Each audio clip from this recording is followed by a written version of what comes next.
Наші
this? The Leaf Spring Army sends its regards.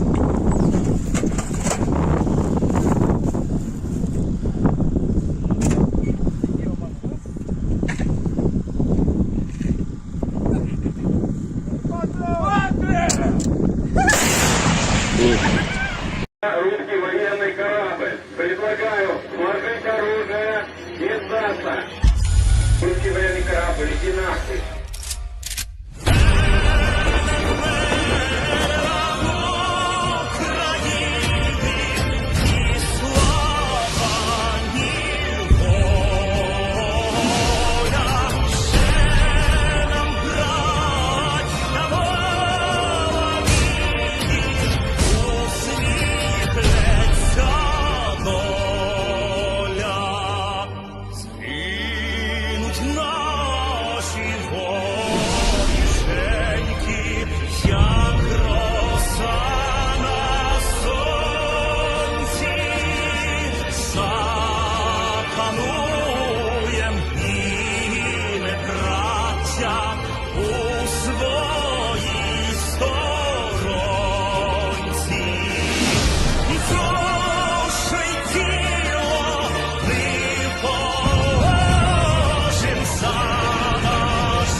Hello, everyone. I'm the Enforcer, and I'm accompanied by Enforcer Matt.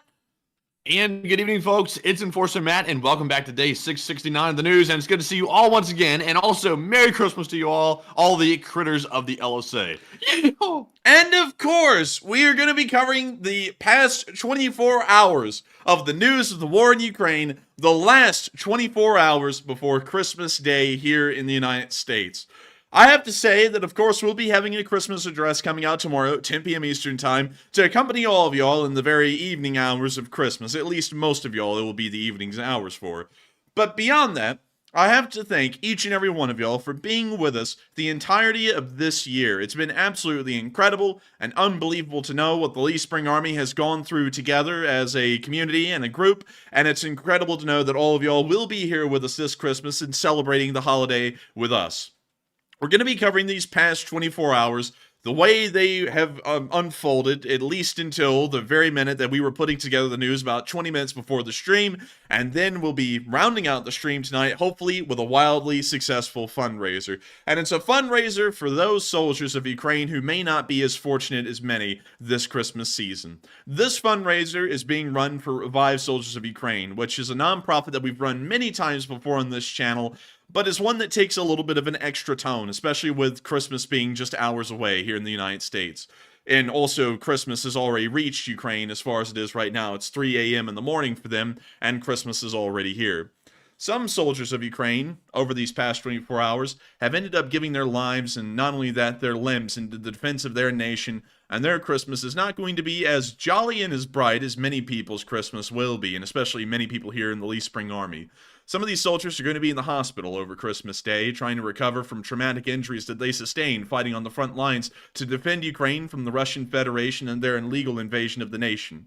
I highly encourage that many of y'all join me tonight in my $100 donation that I've already thrown in to try and make sure that we can help out as many of these Ukrainian soldiers as possible to get through their recovery process and hopefully get back to their normal lives, either through rehabilitation, prosthetics, or any other kind of services that Revive Soldiers of Ukraine provides.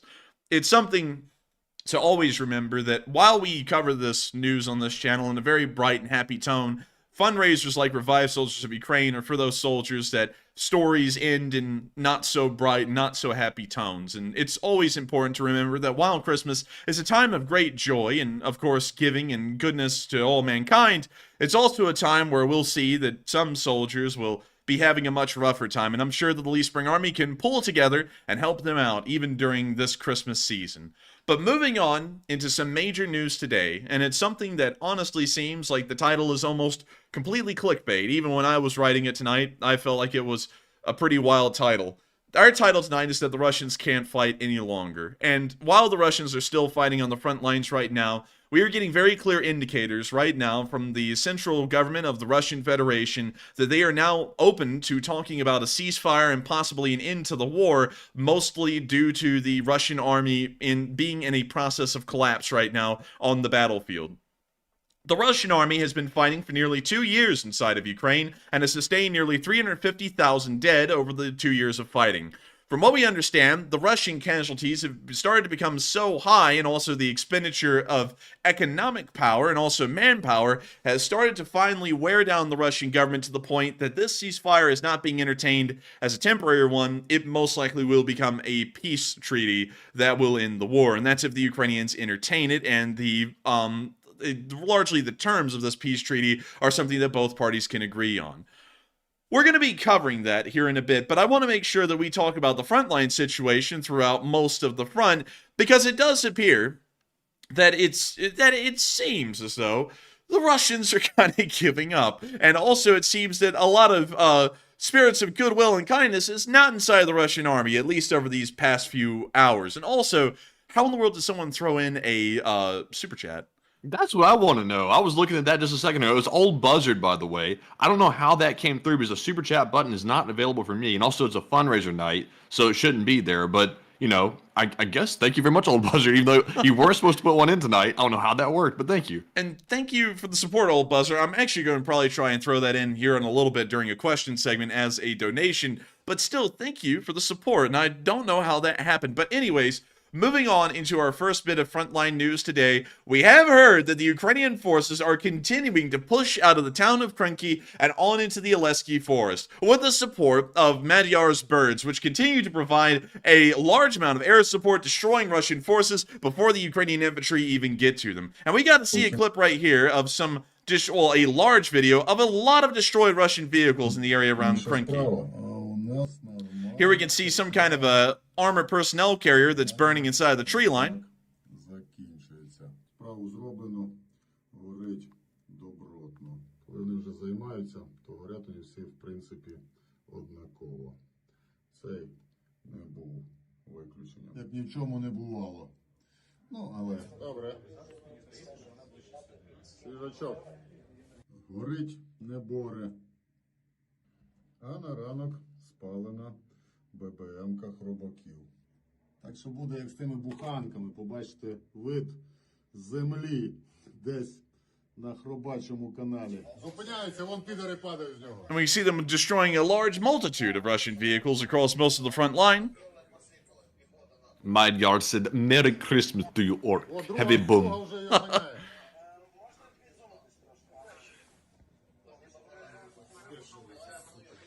I guess the Russians can say now that Christmas was the bomb. Блядь, разом. Oh, that's it. Oh, brutal. Oh dear. And we see this Russian column has stopped on the move along a paved road near a major power relay. We see their BMP-2 sitting there alongside the road.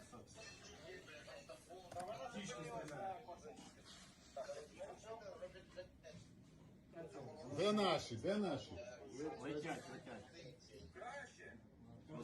We see them continuing to observe this armored column as it sits along the road. It appears to be a group of 3 BMP-2s sitting on this roadway. Сама задня, щоб не стріляли звідси підари за забором. Краще третю. А, там провода на третій. Там люки відкриті, блядь. Можна в люк зразу йобнути. And we see the first BMP-2 getting hit by an FPV drone with a puff of white smoke coming off of its left side and showing that it hit right below the turret.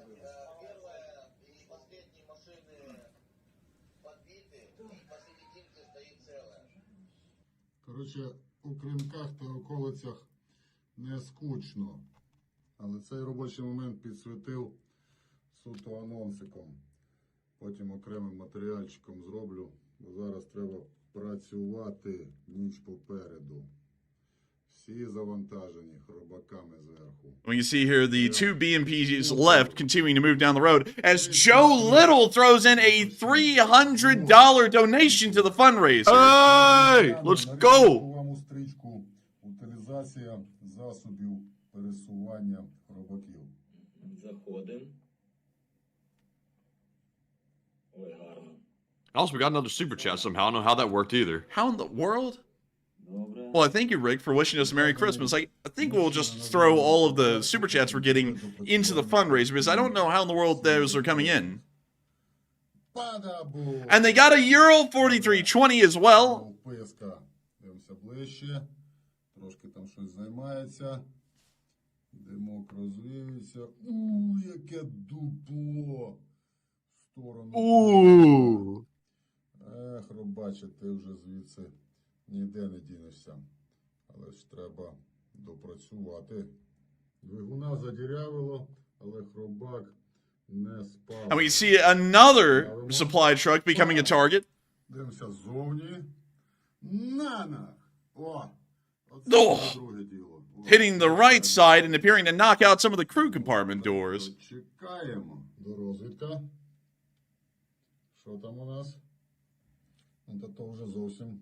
We can see that the supply truck is continuing to burn out. Oddly enough, this is a Euro 4320 extended cab, which we never see, but this one actually has an additional row for passengers inside the cab, which is very rare. Впевнений на нічному цукерку, встановленому пілотами рубаку 36-ї бригади морпіхів. Саме на тих цукерках нічних, котрі ми вчимо встановлювати всі сусідні і несусідні бригади в смузі. Хлопці, то працює, переймайте досвід. Далі ваші FPV-шники просто його дорекають. Ну, або FPV-шники сусідніх підрозділів. Але ви зупините ту коросту. О, буханець. Краєчком зачепив міну. Зупинився, але не знищений. Добре. Заходимо. Ой, красава. Ну, добре. Є. We see them getting another Russian truck. Традиційно вид зовні. О! Горить, не боре. And we can see the Scooby-Doo van roasting Далі. on an open fire, with Jack Frost nipping at its nose. Броньовик. Ось тут зустрівся з цукерочком нічним і сюди заїхав у зелене. Добре. F7 вже поряд. Якщо їх не полити, то протягом наступної ночі хробачня в обов'язковому порядку їх відтягує. Давай.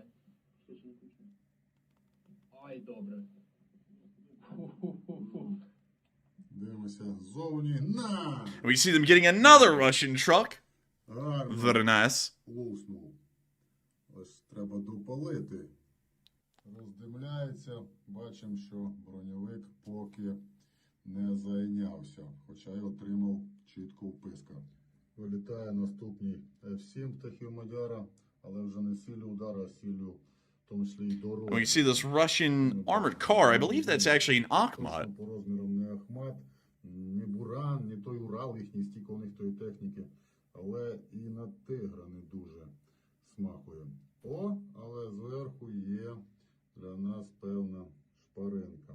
Рись чи Тигр, такий мій висновок, бо на Спартак... We see the drone trying to ease forward to the open hatch on the top of the crew compartment. Біль та дірочка нам підходить. Бульк! We are almost $100 away from 3,000 already, everyone. I just saw that. Absolutely incredible. And I hope that we hit 3K So here before crazy. 30 minutes is out. Дуже віртуозний вхід.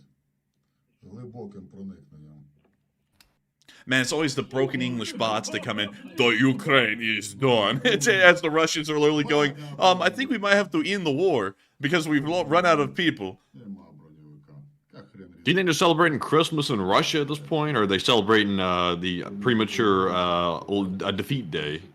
You know, in Russia, Matthew, they're like the ghosts of Christmas future. They're sitting around going, oh, Tiny Igor, блядь, he was lost in Ukraine. Oh, very sad. He was Vicky Pukin, блядь. Ховався добре, але... Christmas is the day they catch up on their white Lotta deliveries. Oh, no. It's Oh, probably dear. true, too. But with that, that's the end of the clip right there. And we just passed $3,000. We Hey, hit let's $3,100 go. on the fundraiser. Let's get it. And I Merry gotta Christmas, say, baby. Merry Christmas. I love to see it. And it's wonderful to know that even on Christmas, the Lee Spring Army has been able to pull through. I see so many people in the live chat saying that we should raise the goal to $5,000. And I would, but I do also want to keep this in mind. The Lee Spring Army can continue to fundraise beyond the $3,000 goal. And I do not really want people to feel all too, stressed to support the fundraiser, because there are a lot of people here in the Lee Spring Army who will be celebrating Christmas with their families tomorrow and ended up getting a lot of presents for them because they love them quite dearly. And because of that, it has a strain on folks' pocketbooks. And that's something I completely understand, because having to get Christmas presents for everyone I know has also been a little bit strenuous on the pocketbook. So I don't really want anyone to feel pressured to support the fundraiser and put themselves in a tight spot. So we're just going to leave the fundraiser goal at 3K. But if y'all want to take it to 5K, 7.5K, 10K, 20K, wherever y'all want to take it, the sky is the limit. Y'all can go wherever you want to go with the fundraiser. But with that, we're going to be moving on into our next little bit of news down here in the Kherson Oblast, because we also got to see that some more Ural supply trucks got blown up in the area as well, this time by one of the Marine brigades that is operating in the area.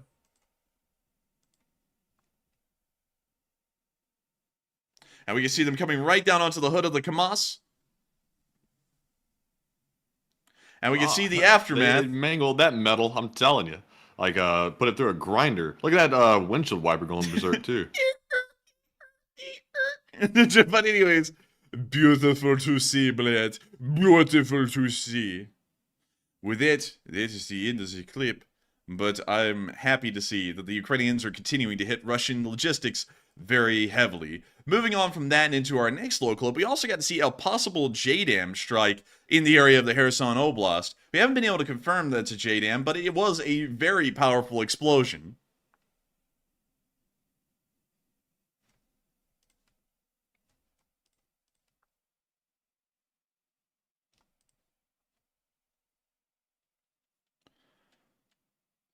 And we can see them looking down and into the area. We can see some Russians moving around at their little headquarters.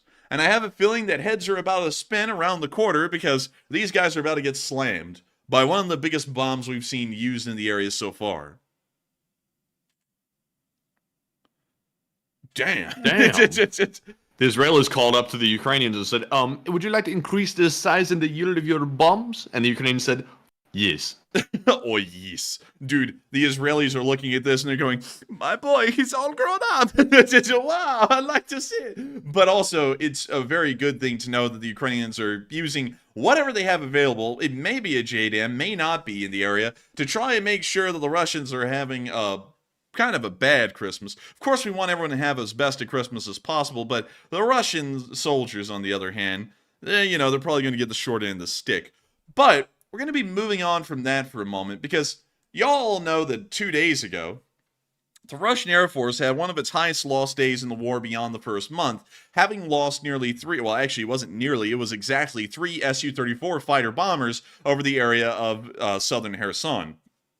Over the past 24 hours, not hypothetically, what's the best way to say this? The Christmas spirit is catching up to me. I'm losing my English abilities because of it. But supposedly, 2 aircraft have been shot down by the Ukrainian air defense again, and we are now able to confirm the Patriot air defense systems have been moved into the southern area of Ukraine, and this is why the Russian aircraft are being swatted down like flies, or swatted down like your advances on that chick you knew in high school. I'm sorry, she's just never going to like you. But moving on from that, we did hear somebody got shots fired on them. Someone's about to go, ooh! But anyways, we did get to hear that one of the Su-34s was shot down again. This is the 4th Su-34 lost in the past 2 or 3 days. And there was supposedly an Su-30 that may have also been shot down, but we don't really know about that one. That one has not been confirmed yet by either side, so that one's kind of up in the air. But this Su-34 has been confirmed to be shot down. It is the 4th Su-34 fighter bomber to be destroyed in about 72 hours, showing that the Patriot air defense systems are really as good as they said. It was as good as it was on the advertising. These things are blasting the Russian Air Force away in the sky. It seems as though the Su-34s are the only target, maybe because they are flying at a slightly higher altitude than the Su-25s that the Russians are operating, because we have not heard of any Su-25 losses yet, and those are usually flying at tree level or even below tree level. Nevertheless, we're now going to be moving on from that little bit of news and over towards Odessa, because we got to hear that the Ukrainians are having a little bit of a Christmas of their own for the armed forces of Ukraine, because they've unveiled today a brand new Black Sea drone. This thing is called the Kozak Mamai, and it will be able to get up to a speed of 110 kilometers per hour, which is about 80 miles per hour. This thing is fast for a kamikaze boat. They keep getting bigger and bigger. Like, it's getting to the size of a yacht at this point. This is massive. And also, is that like a Starlink or something on top, like on the back? I wonder what that is. It does look like it's some kind of a relay for it to be able to talk to its, like controller, but that is a huge system. And also, you're right, Matthew. This thing does look like it's about the size of a Sunbeam 35-foot yacht or something like that you would have on the lake, like if you were like in the multi-million-dollar house. But I gotta say, now, would it be the biggest insult if they took one of those Russian oligarch yachts, the ones that they seized, and turned that into like a drone boat and it blew up the Russian warship with their own oligarch like ship? Like, that would be epic. Dude, the Russians in Sevastopol on the foggy day looking out with the binoculars. Oh man, it's another lame day. I hope I don't see anything. Oh my god. And then you see Putin's yacht painted in gray, filled with bombs coming up. You just hear... Hey, I think Big Daddy Putin is coming up to deliver the presents. Hello, Putin. How are you? And then the big ship comes up and blows up. Oh my God, Putin! He's angry with us. Dude, imagine that though. Think about that. If you used a yacht that big, and you were able to slip it in, without it being fired on until it got into the harbor, you probably wouldn't be able to punch enough holes in it for it to sink quick enough before it could make it to where it needs to go. Yeah, probably not, to be honest. Probably not. I'm thinking about that. I'm like, yeah, you couldn't. Because torpedoes, for the large part, torpedoes aren't really used that much anymore in modern naval warfare. And even then, even if you hit the ship the size of Putin's yacht with a torpedo, that thing is going to take a couple of minutes to sink. You could still throttle that thing right into something else and explode it. So that's actually an interesting concept. Not like, I'm not even kidding. Using a Russian yacht as a kamikaze drone, if you could somehow, slip it into the port without it really being noticed that it's, not supposed to be there, which would be pretty tough, you could probably do some damage. Like, you really could. But moving on from that and back into this little small, like, yacht that we have in front of us, this thing is looking like it's going to be a very dangerous little kamikaze boat. It is bigger, but it's also a lot faster and probably carries an even higher explosive yield, meaning that this is going to be about the most devastating thing that the Russians have dealt with so far. And I bet you the Russians are probably going to cry about it. But moving on from that and into even our next bit of news, I have to thank everyone because the fundraiser has gotten up to nearly $3.9 thousand. And it's nearly $1,000 above its actual goal. And I gotta say that is absolutely incredible. Also, I'd like to say that we are going to have the Christmas address out tomorrow. There will not, I have to make this clear because last year there was a fundraiser attached to the Christmas address because Christmas was on Sunday. But this year Christmas is on Monday. So this is going to be our fundraiser for Christmas. The Christmas address is not going to have a fundraiser attached to it. It's just going to be the address. But moving on from that, and into our next bits of news, we have some pretty interesting location unknowns tonight, starting off with Christmas with the National Police. And everyone always thinks of Christmas, and they always think of the cops,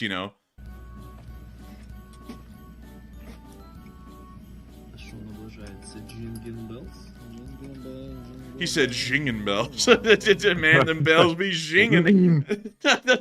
Dude, ring the bells. Jing, jing, jing. But anyways, nice to see the National Police having a little bit of fun with Christmas. And hopefully they'll have a lot of fun tomorrow. Moving on from that and into our next bit of news, we also got to see some pictures of Christmas on the front. And some of y'all actually realize this picture is the one we used in our 10-minute countdown tonight. I thought it was a really interesting picture. They laid out a small little feast. It was kind of a feast in front of this Ukrainian soldier. He also has a M4 with him. And we see a couple of other pictures of this little Christmas display. Very nice to see. And of course, reminding everyone that some Ukrainian soldiers are not going to be having a normal Christmas. They're going to be having Christmas on the front lines, which I bet you is pretty tough on them. But nevertheless, I'm sure Ukrainian spirits will remain high because the Ukrainian soldiers are some of the hardiest soldiers that we've ever seen so far in the modern world. And I bet you they'll be doing a okay time on Christmas, and hopefully we'll be able to come through just okay, a-okay. But moving on from that, we also saw that the Ukrainians are taking this Christmas time to give themselves some additional gifts, like improving the armor on their their BM-21 Grad MLRS, which we can see right here. Looks like something out of Mad Max. It does. I respect it.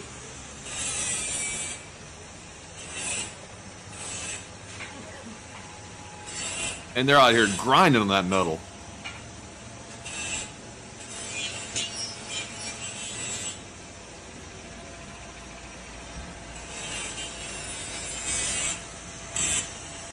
Hopefully this helps with the survivability. Dang! Jeez! Herd of corgis is throwing Herd a of- $1,000 donation. What is going on? My lord! That's $1,000! Oh my lord! Dang. Damn! I'm like actually blown away. That hit me like a truck. We've made it to $5,000 thanks to Herda Corgis and Aaron Shu. Good Lord. Thank you to both of y'all. That is crazy. Y'all just went and took the fundraiser and have blown it out of the water. We've gotten to $5,000.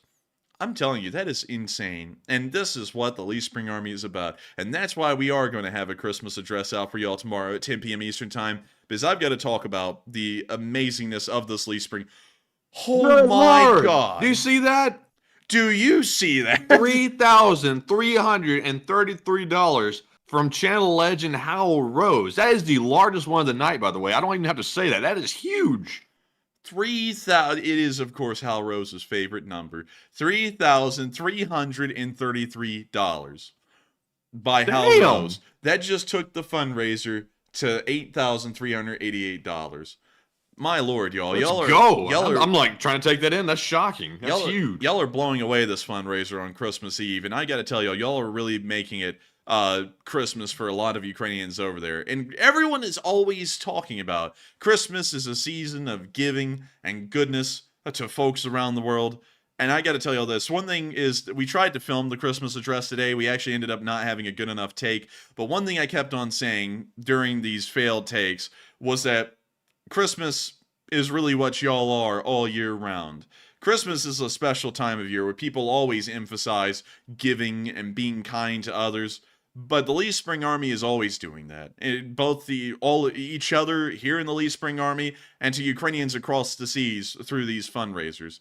Y'all are unbelievable and absolutely incredible with what y'all have done for 2 years to help out Ukraine and to help save lives over there. And y'all really do emphasize the spirit of what Christmas is. And I got to thank every single one of y'all, including the largest donors of the night, Hal Rose and Herda Corgis, for helping out this fundraiser to be possible tonight. And not only to be possible, but far exceed our goal that we had tonight, because this is truly, absolutely the most incredible thing. I did not expect to get on tonight and see that we were going to raise this much for Revived Soldiers of Ukraine. I thought we were probably going to make it to 4,000 or 5,000, and that was going to be it. We're already nearly at $9,000, and I'm just blown away. And I got to thank every one of y'all for making this possible and making the Lee Spring Army such a special community. Y'all are legendary. But moving on from that. The LSA is where it's at, I'm telling you. I don't do math that well, but let's see, 369. That's 3 times over what we originally put as a goal. So that is tremendous. Huge shout out to you all. Like, seriously, that is a lot of money being raised for that charity. 369, damn you, fine to the window. But anyways, moving on from that. And the Russians go to the wall. To the wall!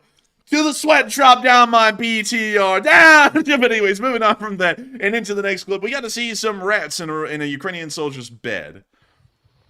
Who was that? This is just like a small glimpse of the rat problem, by the way. Здорово, пацаны. Чё, I see кого these rats and I hear that забыли? song playing. The Братья rats. наши The милые. rats. We gotta get rid of the rats. Салам алейкум. Dude, I just remember that one clip at the beginning of the war where the guy didn't know that he was about to be dealing with a plague like a year and a half later where he was like, ratatouille, ratatouille, because it's just like one rat, and he was like, oh, that's cute. And now there's millions of these Вот так things. вот. И спим. Oh, wait a minute, hang on. Sorry, correction. That ain't no Ukrainian. That's a Ruski soldat because he's got the ribbon of St. George.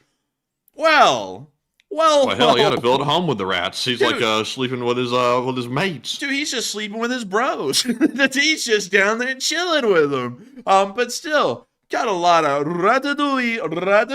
But moving on from that little clip and on into our last one, we got to see the Russian casualty report of the last 24 hours. This was some Dang. impressive figures. 6 Bobcats destroyed. That is impressive, I gotta say. A wonderful Christmas gift. A nice 1,229 special equipment. I love to see it. And it is almost 1,230. It is just one away. But not only that, the losses in every other category were incredibly high. 800 Russian soldiers lost in 24 hours. 17 armored personnel carriers were also destroyed, along with 27 supply trucks, 4 main battle tanks, 28 artillery pieces, 20 drones, and 1 cruise missile.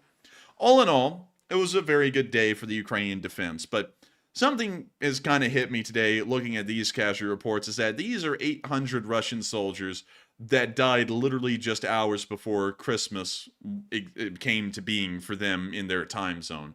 And when you think about that, it really does add an extra little bit of depth to the war that we usually don't talk about on this channel. These Russian soldiers, usually they are conducting some very heinous things. Most of them are doing things that are very questionable to the Ukrainian populace in the occupied areas. But when you think about it, 800 Russian men have needlessly lost their lives because of this war that Putin started.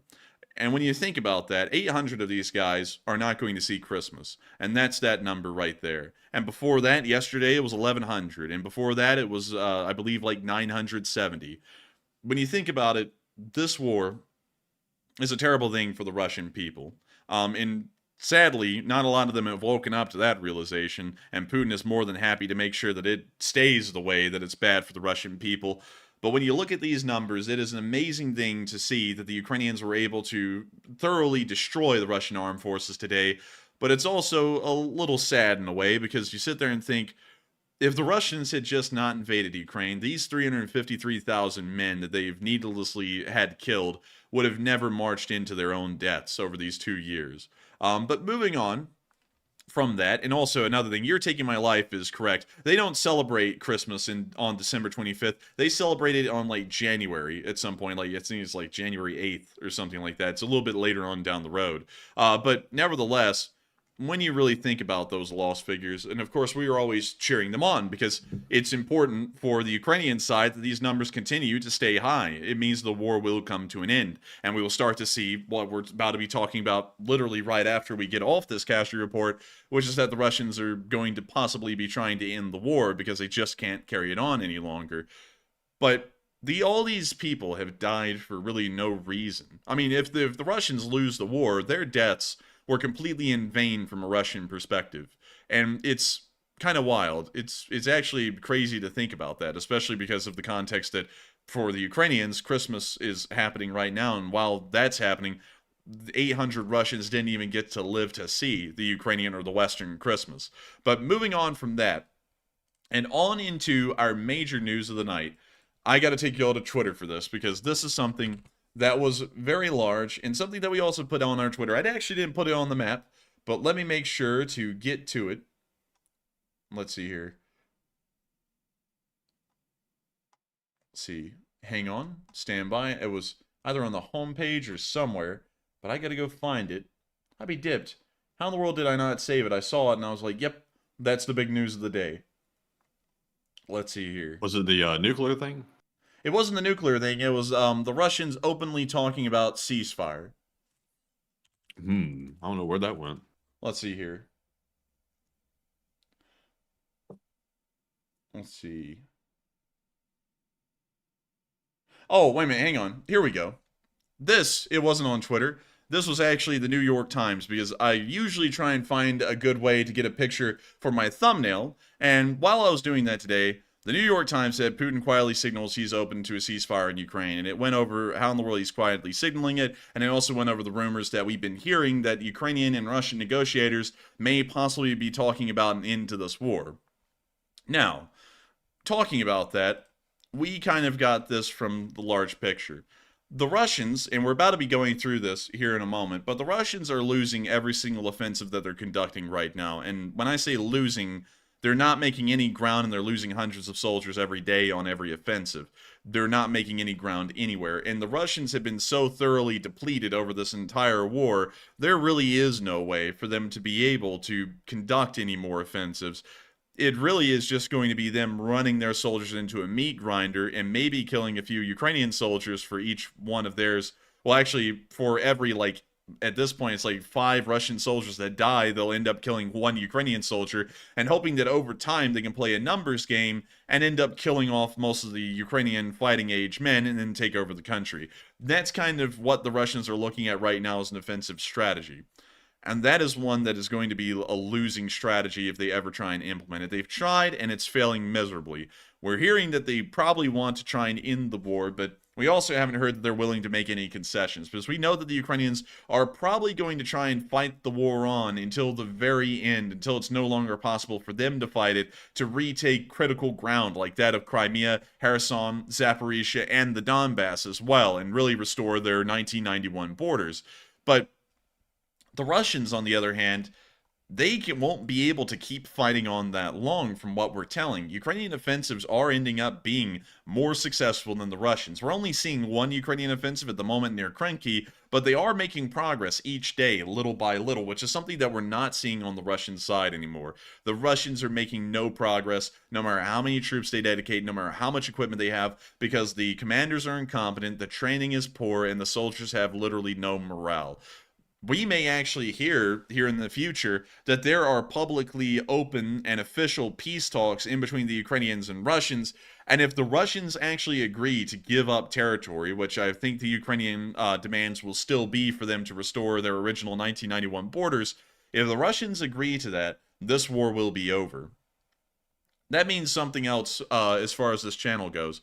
We will finally be able to end. We will finally be able to stop talking about the war in Ukraine. Now, yeah, I say that, and it kind of sounds like we're happy for that, and we would be more than happy to stop doing this. Now, I'll tell you this. For 2 years, we've covered this news of the war, and I have seen almost every single death that's ever been recorded on video, on both sides. Although we never show the Ukrainian ones, there are videos out there showing deaths of Ukrainian soldiers, and I've seen a large amount of them. 2 years has gone by, and it's been a dreadful war. If the Russians actually agreed, and a lot of y'all are saying the Russians won't agree to that, and I bet you they probably wouldn't at the moment, but hypothetically, they may. Because the last time they went to the negotiating table, the Ukrainian demands were these very demands I'm talking about right now, and the Russians refused. And the fact that they're possibly going to start talking about this again may indicate that the Russians may actually be willing to give up territory. We don't know what territory it may be. I have a feeling they'd probably give up the Donbass first before they give up Zaporizhia, Kherson, or Crimea. But nevertheless, I think this may actually be a moment where we may be seeing that the war would hopefully end. If it did, that would actually be a great thing for Ukraine. It would mean the end of this channel for the large part. We probably wouldn't have much more to talk about beyond the war in Ukraine. But honestly, at this point, with 2 years going on, I would be perfectly fine with the war ending. It's better for hundreds of thousands of lives to be saved than for us to be able to run a YouTube channel, in my honest opinion. But beyond that, it's very interesting to hear this, and we're about to be taking y'all through every single offensive that the Russians are conducting. The one in Kupiansk, the one in Kremenna, the one near Bakhmut, the one in Avdiivka, and the one near Novomikhailivka. And I'm going to show you all each and every one of those, and you're going to see that in each and every one of these counteroffensives, the Russians today alone have lost dozens of tanks, dozens of armored personnel carriers, and not only that, hundreds of soldiers like we saw in the casualty report. And they're not making any ground. And looking at this going into the future, I think the Russians may finally, and of course this is having a little bit of optimism on the Russian end, but they may finally be realizing that this war is unwinnable for them, and it's just going to end up being a never-ending grind to inevitably lose. But with that, we're going to be moving on into recognizing our top donors of tonight's fundraiser, and we have so many incredible people to shout out. Of course, before we even get into that, I want to thank personally Herd of Corgis and Hal Rose for throwing in the biggest amounts of support that we've seen on fundraisers recently. Herded Corgis threw in $1,000 alone, and that was That's supposed to be my segment. What are you doing? well, you'll be able to call them out yourself, but I just want to make sure to give them personal thanks each. But Herded Corgis threw in $1,000 to the fundraiser, which was unbelievably massive and wonderful to see that you're supporting this fundraiser so much, because the help is going to getting Ukrainian soldiers back on their feet. I'd also like to thank Hal Rose, especially, for putting in $3,333 into the fundraiser. That is the largest donation that we've seen, I think, over the past month, at least. That is unbelievably incredible to know, Hal Rose, that you're able to support this fundraiser like that tonight. And I think that's an amazing thing to know, that you are keeping the Christmas spirit alive in the Lee Spring Army and helping out Ukrainian soldiers that may be less fortunate this Christmas season. But I'm going to hand it over to Matthew so that way he can call out everyone, including y'all, and thank y'all each for making this fundraiser as amazing as it was tonight. We are nearly at $9,000 right now, and we've got to hear everyone who's made it possible above $50. Indeed. So, Matthew, what do we got? All right, so moving into calling off our top donors of the night. Obviously, the Enforcer hijacked my segment a little bit. Hal Rose threw in that $3,333 donation, and Herd of Corgis threw in that $1,000. Two biggest ones of the night, and thank you, Hal and Herd of Corgis, very much for that very generous support of the fundraiser. Also, a huge shout out to Joe Little, who put in a $300 donation, along with Ann4153, who put in a $150. Value Radar put in a $125, and Aaron Shu put in a $107. And then we have a ton of $100 donations. The first one is from the Enforcer, who happens to be right here right now. Then we have a $100 from Steve Watkins at work. And Steve, I hope you get off work and come home and enjoy Christmas a little bit. But thank you very much. We also have a $100 from Gene Kustra. We have one from Enforcer for President. Then we have one from Rockwell Kronk, Fred Von Hess, Steelwork Films, Jordan Koch, Tom S., Ed Olson, Paramecium 13, Nova Stardust, Greg Carrier, Mind Freak, Miles Wagner, Heather Fitzgibbon, LSA, ASV, Butchie 777, Dad Good, The Mr. Anderson, William Clem, Cliff H., Murray Peacock, Gary Moore, Skip Tracer 007, Jorge Lopez, Robert Jackson, Renee Love. And then we have one from Zach G., Patrick Mills, and also Don Edwards. And a huge shout out to literally everyone tonight. Even if we weren't able to call you off as you weren't in the top donor segment there, huge thanks to you all for donating any amount, because it all added up to a massive $9,313 on Christmas Eve. Oh, yeah! And also, I want to give a huge shout out to James Hughes, who threw in a $400 donation as well. Dang! Absolutely incredible. And getting this fundraiser up to $9,313. While I gave a special thanks to Hal Rose and Herd of Corgis for throwing in amounts of support that we've never seen before, I have to thank every one of y'all who we were able to call out, and the folks that we weren't able to call out, for all the support that y'all have shown to the fundraiser as well tonight. All of y'all are helping to save lives. And I think that it's massively important to thank each and every one of y'all individually for y'all's contributions to this war. Y'all have actually helped to shape how this war unfolded in some ways. Y'all were able to get food to people who were not able to find any. Y'all were able to give electricity to some as well. Y'all were able to help Ukrainian soldiers get out of Ukraine to medical treatment that they wouldn't be able to get unless it was in the United States or another European country. Y'all have done amazing things, and tonight is another extension of that. Like ASV throwing in another $175 donation right there and getting us up to 9.5. It's not stopping tonight, and it's amazing and a beautiful thing to see that the Lee Spring Army just continues to keep rolling forward and helping out people in Ukraine more than anyone else I've ever seen. It's truly incredible. And I got to say that y'all are the best community out there, the finest one there was. And if anything would be possible, the Lee Spring Army can do it. There's no doubt about it. And I got to thank y'all all for getting this all the way up here. And Certain Def, you actually hit it right on the nail. This fundraiser right here, from what we are able to tell, is teetering right near the $1.4 million mark raised for this channel. Sadly, I lost my old computation sheet back in the day, so I kind of have to go off of a rough estimate at this point. But based off of our rough estimate, it's somewhere in between 1.3 to 1.4 million right now, and it looks like it's more so on the higher end right now from our rough estimate. But beyond that, 1.4 million for YouTube channel, I got to say, that is impressive. The LSA is a powerhouse when it comes to fundraising. It's really incredible to see. It is really incredible to see. I think it's the most amazing thing to see. And I got to tell y'all this. every single one of y'all who's proud to be a member of the Lee Spring Army, the folks who have LSA in your username, or the folks who shout LSA in the live chat, and if you want to, throw one in right now, because tonight is a proud night for sure. Every single one of y'all can say something that no one else can say anywhere. Y'all can say, I'm a part of the LSA, and we've raised $1.4 million for Ukraine. Y'all can say that. Nobody else on the platform can say that. Nobody else in the world can say that. And it's amazing to think that 157,000 people have been able to raise nearly $1.4 million for Ukraine over all of the fundraisers we've run. When you think about that, that means that almost every single viewer on this channel, if everyone gave the same amount, has given nearly $9 of their own money to a nonprofit that has been operating in Ukraine. That is insane. That is actually amazing. Because to put it into perspective, for about 1,000 views on YouTube, if you have the AdSense on, you get about $3 for every 1,000 views.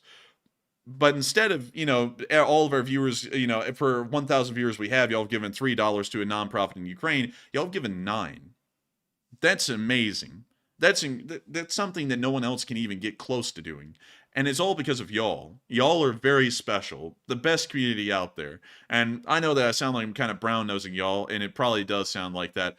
But at the same time, I'm completely sincere in saying that y'all have been an amazing community, an unbelievable one, and I don't think there will ever be another community like this that exists on the entire platform of YouTube. And so, thank you to everyone who's been able to fundraise like this tonight, because I hope that y'all's Christmas is a great one tomorrow. Or for some of y'all, it's Christmas right now. But with that, I hope that does address that the best I can, and we have some very interesting questions that have been talked about tonight. Matthew, what do we got? All right, and don't forget that tonight we don't have super chats. We're not supposed to have super chats, at least, but we have two to address anyway. But if you have a live chat question for us, put @EnforcerMatt in the chat and your question behind it, and we'll try to call it off before the stream ends tonight. Because that's all we're doing tonight, except for the 2 super chats we got, are all live chat questions. So with that being said, we're moving on to our first super chat, which it feels really weird to say that on a Sunday. And we have a 20 from Old Buzzard. And thank you very much, Old Buzzard, for that support. He says, I couldn't find the donation button, but Merry Christmases. Well, I be damned, Matthew. I just flipped over to the viewer activity thing on the dashboard. They're now throwing in everyone who's donated on it. Like, what do you mean? Like, it tells me now. Like, you know how usually that thing, like, lays out the super chats? It's laying out all of the donors tonight. Like, I can actually read off literally every single donor that ever supported the fundraiser tonight, whether it be like $1 or like $3,333. It's literally naming everyone off. That's nice. You know what? At the end of tonight's stream, we're actually, like, for the first time ever, because the reason why we cap it at 50 is because it would be so way too much logistically for Matthew to be able to handle to collect everyone's donation.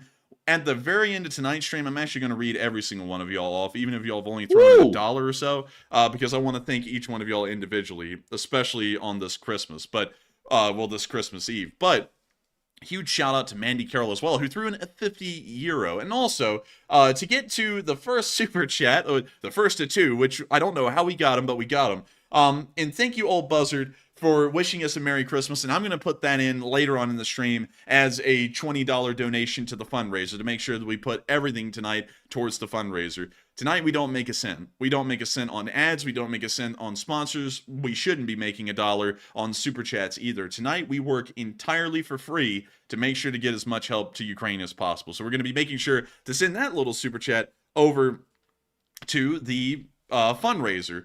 But with that, we're moving on to the next one. And thank you so much once again for supporting the fundraiser tonight. All right, so this question goes to Jason Carpenter, who says, should the Ukrainian army keep some of their Western weapons a secret from Russia? I think they should for a good bit, because in my honest opinion, it's not smart to tell your enemy about everything you have. And a lot of people in America are always like, oh, I'm the taxpayer. I have a responsibility and a right to know about everything that the U.S. military has. And my response to that is, no, you don't, because they lose their fighting edge if you did know about it. So I would say the Ukrainians need to follow that same logic. If they have some kind of a cutting-edge weapon, it's best not to talk about it and publicize it until it's been used a bit, and then be like, oh, we have this new cutting-edge weapon, and we've already gotten all of its cutting-edgeness out of it, if that's a good way to explain it. But with that, I hope that does address that quite well. And with that, we are on to, I think, the last question of this segment. All right, and this one goes to Rick Hollander, who puts in the 10 and says, Merry Christmas. And Merry Christmas to you, and thank you for throwing in a little bit of support. Y'all should see both of y'all's donations. Well, actually, they're super chats. It should be thrown in as a donation now here in the live chat as $30, just clumping them together. But still, I got to thank both of y'all so much for supporting this fundraiser tonight, wishing us a Merry Christmas. And I hope all of y'all have an amazing Christmas tomorrow or today if you're in Europe right now. But with that, it's time for us to move on into the rest of the Ukraine war news of the night. And starting off in the Northeastern front near Volzhanka, we got to see that an STRV-122 was stuck in the mud. Of course, with the snow coming in and then melting and then coming in again, it's actually creating this muddy sludge, and the Rasputitsa is kind of surviving through the winter right now. But we see the STRV out there, and that thing is stuck.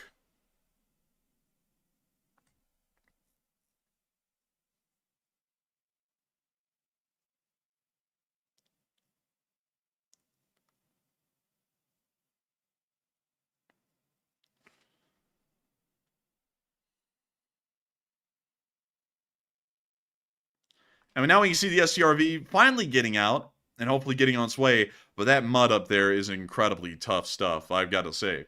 And so with that, we're now going to be moving on from that little bit of news and on into our next one near the area of Vilshana, where we got to see that the Ukrainians are having a little bit of hot soup on the field.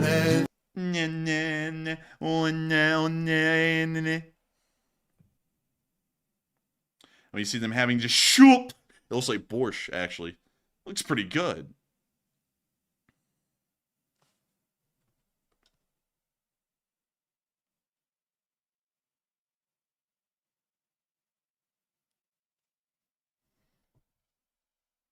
We see them emptying out the borscht right there.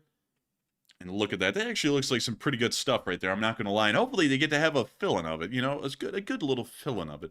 But with that, we're now going to be moving on to our next clip near Kupiansk, where we got to see some Ukrainian soldiers already celebrating Christmas. This was put out 8 hours ago, but just showing some of the Christmas services they're having for the soldiers near the battlefield and what they're doing to celebrate Christmas. It is great to know that Ukrainian soldiers, while still fighting on the lines, are able to take at least a moment to celebrate Christmas and everything it means to many people. Of course, Matthew and me, being Christians, it means the birth of Jesus. At least that's when we celebrate it, although modern scholars now say that he was actually born sometime in March or even in the fall. Nobody really knows. But nevertheless, it is a major holiday for many, including the Ukrainians, and it's also nice to know that the Ukrainians this year are celebrating Christmas on December 25th, because up until then, they were actually celebrating Christmas on the Russian Eastern Orthodox calendar on January 7th. Now they're celebrating it with everyone else in the Western world on December 25th, which is showing that the Ukrainians, even on a cultural level, are trying to move closer and closer into having ties with the Western world. But moving on from that and into our next little bit of news, a little bit further down the lines near Kuzmivka, we also got to see that a captured BMP-3 was in use by the Ukrainians. And we can see here this little BMP moving on around, doing its thing. And of course, I gotta say, it's absolutely wonderful to know that the Ukrainians are taking these captured vehicles and equipment and using them around the front lines. The BMP is a okay APC from what we know. It's more so of an infantry fighting vehicle or kind of a light tank, but it can work in the APC role at least a little bit. But And guess what? We just hit $10,000. Yeah! no way! Let's go. That is Merry insane! We just hit 10K! What do you know? I love to see it. And I'm telling you what, that's 369. That's somewhere above 3.2 times over the original goal. That is insane impressive. that is amazing. Incredible. And of course, we'll be making sure to thank each and every one of y'all at the end of the stream. But moving on from that and into the next clip, Lord. we can see the Russians getting hit by an FPV drone in the next clip near the area of Kuzmivka. And we're going to be muting that. But we see the drone flying on in and going for the Russian that was hiding under the tank. We see that here at the back.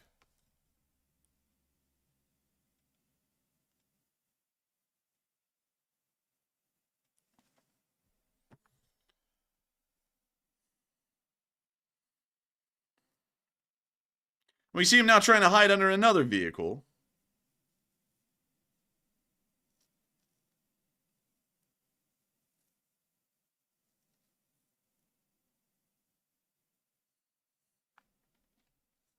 And that's the end of the clip, but it's good to know that the Ukrainians are continuing to strike Russian forces in the area and making sure to stop them from continuing any kind of an advance. Moving on from that and into our next bit of news further down the Krymna forest, we did get to see that the Ukrainian Foreign Legion got involved in a shooting battle in the Krymna forest. And here's the clip.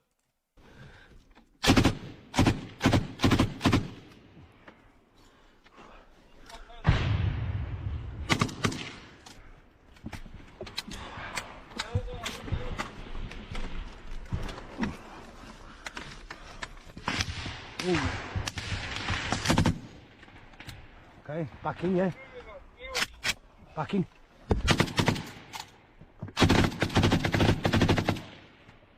Let's have some fun, boy. This is Sparta! Hey, I like that.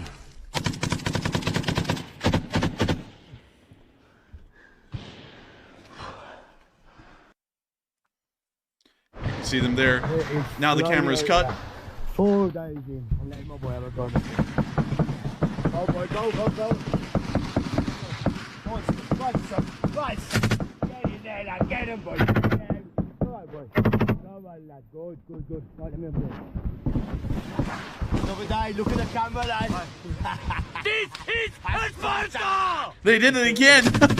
They're getting into it. Okay. Get me. I got it. Okay, let go. Come it. Yeah, buddy. Fucking love it. Okay, yeah, boy. Okay. Have we looking? Okay, Belner. 10 o'clock. 10 o'clock, okay. Yeah, we've got one machine gun I'm observing. Oh, good. Yeah, boy. Okay. Careful. Right, 10 o'clock. Go, 10 o'clock. Small burst. I mean, here they're Small British, actually. Oh, heavens. But with that, that's the end of the clip right there. Very nice to see that the British and the International Legion are continuing to hold the line in the Krymna forest and stop the Russians from making any further advances, even just hours before Christmas Day. Moving on from that, we also got to see that the drones of the Atom unit were continuing to dismantle the Russian forces behind the lines before they could get into the Krymna forest. We can see the drone getting a good view of the advancing equipment, tanks and all that.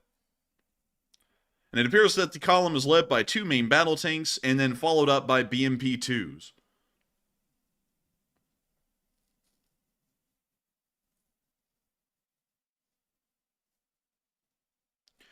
Oh, wait a minute. That's a T-90M breakthrough.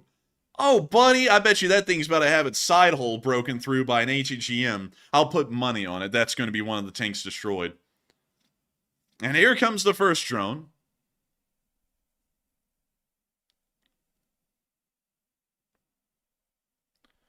And it's going for the BMP. It looks like it hit the BMP.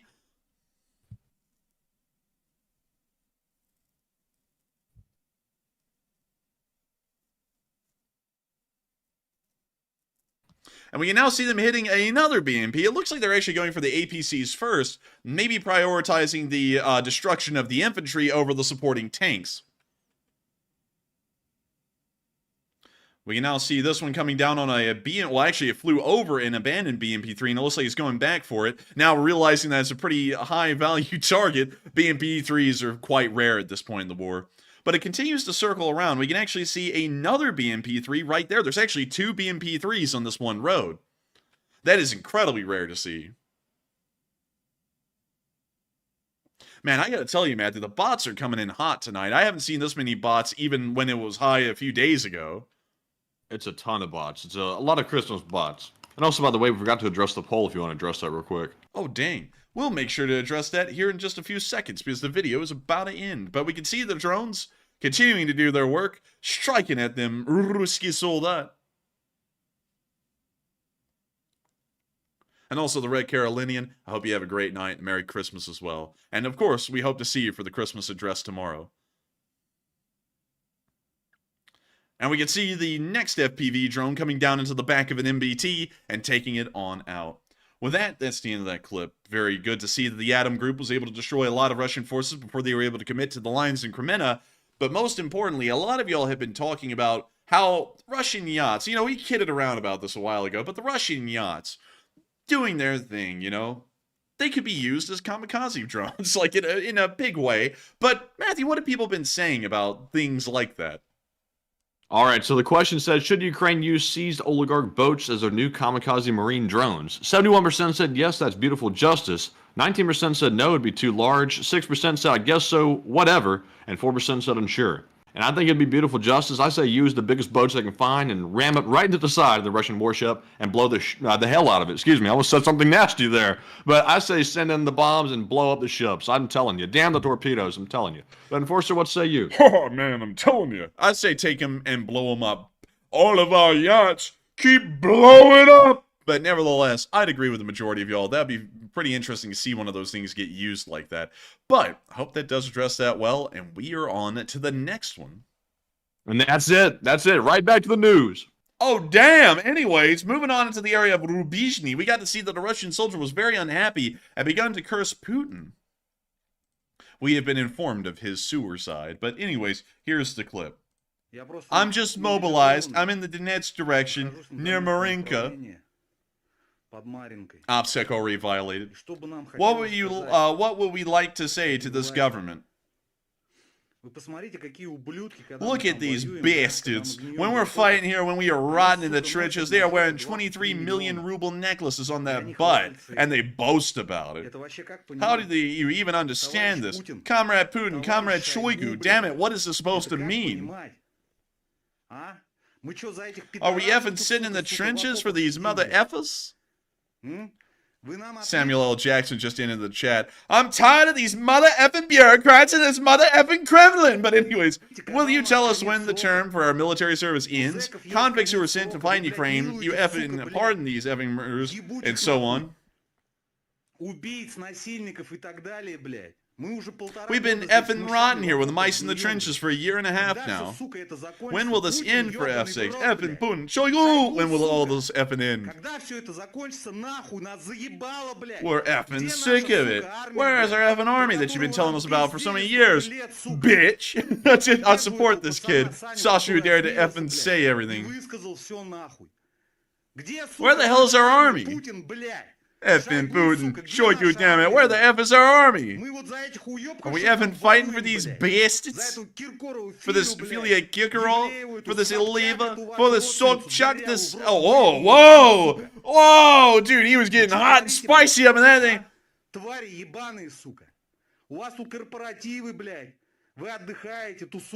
You're relaxing, hanging out. What kind of BS is this? What the F is this supposed to mean? You're effing bastards. If you'll get it, we'll really come out with a weapons, and we'll kill them. Oh. This message was a little spice, man. Call that a little spice with the ham. Call that spam. But anyways, moving on from the area of Rubizhny and further down the lines to the direction of Spirny, we got to see that the Ukrainian soldier was injured, unfortunately. See them get low. And we hear one of the soldiers has gotten hit. He took off. Sadly, another round landed nearby, and he got wounded.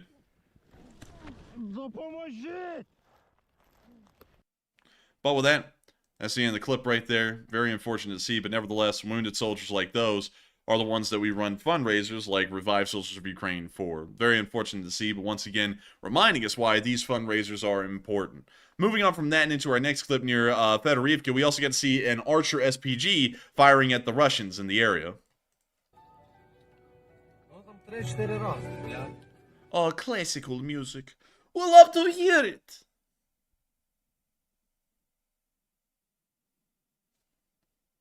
We see the Archer lining up its shot. The boof.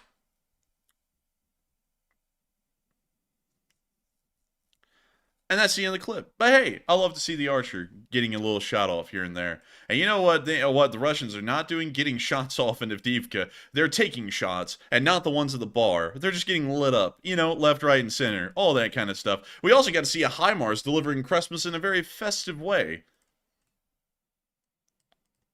Take a look at that. Oh, that's copyrighted, but take a look at that. A jingle bell, jingle bell, rock. Jingle. I don't know the rest Jingle of the bell song. sleigh. Man, I thought you were about to say something else. I thought you were like, Jingle Bell Whoa, that's really, hey, calling out over there. Whoa, Jack. Whoa, what happened?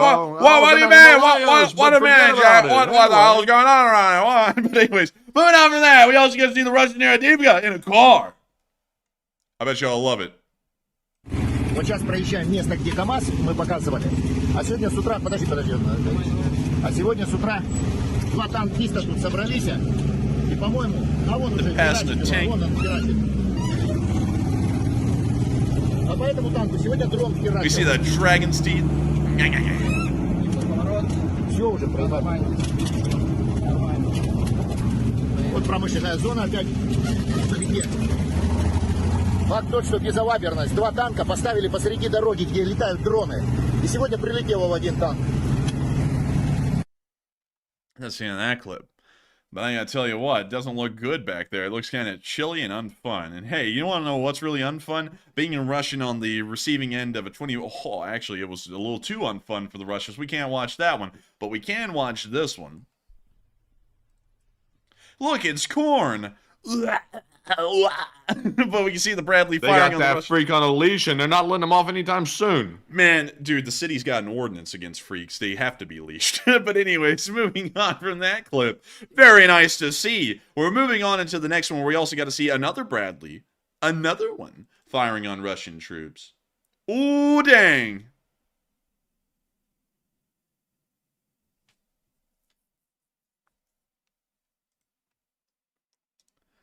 And Hoodoo Texas said, you should do a drunk history one of these days. I don't know. I'm not really one for drinking. Drinking? Did somebody say drinking? Did someone say alcohol? Oh, man. But anyways, with that, we're going to be moving on from that little clip and on to our next one, where we also got to see an RBS-70 being used by the 47th Magura. Take a look at this. Да. And there it goes. It's kind of quiet, kind of quick. Oh, and they got it. Падайте, сука! Падайте! Да лучше. Падай вниз, бачиш?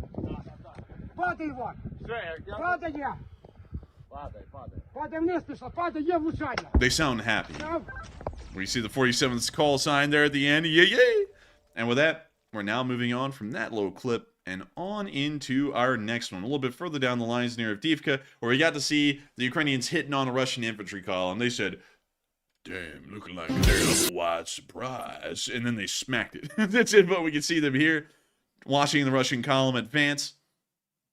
Of course, the tank leading BMP is a pretty standard column. The BMP in the middle gets hit by an FPV drone.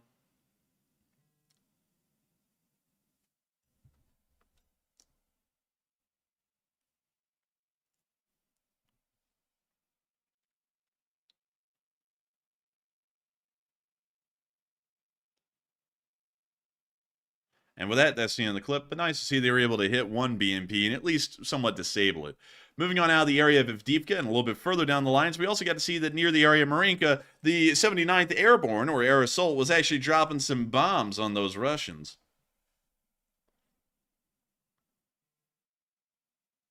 And oh boy, look at this. Actually, this is a duplicate. Sorry, everyone. This is a duplicate right here. We're going to get rid of that one because we are not having a duplicate on our map. But moving on from that and into Nova Mikhailivka, we got to see a Ukrainian T-64BV in operation near the area. We're going to be muting that. But we see the camera watching the tank's gun as the tank rolls forward, looking to the right side of the road. Is this a parody or a joke? We are advancing on all fronts. Huh. That's kind of odd. I swear. Like, the Russians are actually, like, trying to, like, I don't know, end the war because they're not. But interesting point. Interesting point.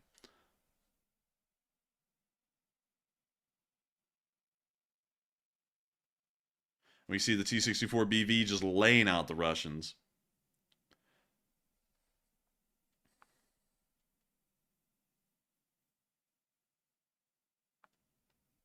Ooh, ooh. Very nice. Very nice. With that, we're moving on from that clip And on into our next one a little bit further down the lines. Well, actually, what the hell? You know what? It's actually time for the Christmas address from President Zelenskyy. So here you go. It is time. I want a speech. Can I get a speech or what? I mean, oh, he's standing outside this time. You know it's about to be a banger. Oh, it's about to be a cinematic. Cinematique. But anyways, let me make sure to get the English. Oh, there's that music. Uh-huh. They used to say... Дорогі народи, Oh, dang. мільйони українців сьогодні чекають на появу у вечірньому небі першої зорі, що сповіщає про настання Різдва Христового. Свято, яке має багато відтінків. Велике церковне свято, важливе народне свято, родинне свято, Різдво, яке завжди люблять діти і чекають дорослі. Різдво, яке наповнює серця світлом. Різдво, яке завжди дарує надію. Вже другий рік, як ми дізналися ще одну його форму, ще один його вимір. Це Різдво у часи повномасштабної війни. Різдво, яке має інший настрій, контекст, інший присмак. І не такою, як завжди, є сімейна домашня вечеря. Бо не всі з нас вдома. І не всі мають дім. І стало набагато важливіше не які страви на столі, а які люди за столом. І як дорого, коли вони поруч. І як важливо, щоб ті, хто зараз не поруч і боронить Україну, були на зв'язку. Як радісно побачити на екрані пташечки, які означають, що повідомлення доставлено і прочитано. Як важливо отримати відповідь від них. Як змінились наші подарунки, цінності, традиції. Як сьогодні важливо не стільки те, як ми прикрашаємо свої оселі, а те, як захищаємо свої домівки. І прибираємо з них сміття, вимітаємо ворога зі свого дому. Як тішимось, коли помічаємо у вечірньому небі першу зорю і не бачимо в ньому ворожих ракет і шахедів. Як радісно і дзвінко звучать сотні наших колядок. І всього 3 слова – відбій повітряної тривоги. Як змінились наші побажання? Як змінились бажання дітей? Від простих і звичних аби тато раніше повертався з роботи додому, до аби тато повернувся. Аби повернулись усі батьки, чоловіки, брати, дідусі, матері, дружини, сестри. Повернулись переможцями. Всі, хто сьогодні зустрічає святий вечір в окопах зі зброєю в руках, зустрічаючи ворога. Всі наші воїни світла, янголи-охоронці України, які доводять нам щодня: добро переможе, світло переможе. І треба мати стійкий дух, стійку віру. Ті, хто доводить, дива існують. Але ми маємо творити їх самі, здобувати їх власноруч, робити неможливе можливим. Щодня ми молимось за кожного з них. Молимось за завершення війни. Молимося за перемогу. Робитимемо це і сьогодні, де б не були, де б не зустрічали Різдво Христове. Сьогодні всі українці разом, всі ми зустрічаємо Різдво разом, в одну дату, як одна велика родина, як одна нація, як одна єдина країна. І сьогодні, як ніколи, сильною буде наша спільна молитва, народна молитва. Сьогодні вона об'єднає мільйони голосів, як ніколи багато до цього. І лунатиме сьогодні без часової різниці у 2 тижні. І лунатиме разом з Європою і світом. І це унікальна молитва за людей, за мир, за справедливість, молитва за життя. І сьогодні вона звучатиме в різних куточках планети. І йтиме від сердець різних людей, різними мовами і навіть від різних конфесій. Бо це молитва за життя. І вона не має кордонів. У непрості часи, коли захищаємо свою землю і свою душу, долаємо шлях до свободи, шлях до здобуття всеосяжної незалежності, зокрема і духовної незалежності, свободи нашої віри від ідеології рабства, від культу, який не має нічого людського і нічого святого немає, який несе насильство, агресію, ненависть, який відбирає безпеку і спокій, який відбирає чужі землі і людське життя, але який буде переможено силою віри, силою правди, силою закону, силою справедливості нашою, силою нашої України. Зараз я знаходжусь у Києво-Печерській лаврі. Велична, знакова, наша. Тисячолітній символ української історії, нашої культури, релігії, православ'я, усього східного християнства. Доказ сили нашої незламності, стійкості, непростих випробувань та уміння їх долати. І неодмінно відроджуючись і зростаючи. За свою історію це місце пережило чимало потрясінь і ударів. Наруга, осквернення, грабежі, орда, нацисти, радянські часи. Це місце захоплювали, спалювали, руйнували. Але ніхто і ніколи не зміг знищити остаточно і назавжди. Лавра завжди витримувала, щоб відродитись знову. І після кожного удару не лише відновлювалась, а ставала більшою та міцнішою, тому що була і залишається місцем сили для людей, джерелом надії та духу для наших людей, для всіх, хто вірить в перемогу правди, перемогу України. Час напередодні Різдва, час найдовших ночей у році. Але вже завтра день починає зростати, світло починає перемагати. Світло стає сильнішим. І крок за кроком, день за днем темрява програє. І зрештою темрява програє. Зло програє. Сьогодні це наша спільна мета, спільна наша мрія.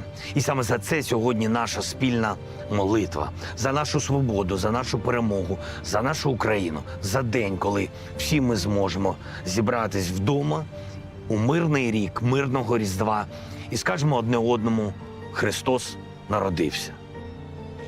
Дорогі українці, я вітаю всіх вас з Різдвом Христовим. Нехай у ваших душах панує світло віри, серця наповне світло надії, а домівки – любов і достаток. І як казали і співали наші предки колись, щоб уродилось небо і земля. Небо зорями, земля квітами, дай Бог. І як скажемо ми сьогодні, щоб уродилась наша Україна перемогою і миром. Дай Бог. Зі святом, дорогі українські народи, Христос рождається. Славімо Його!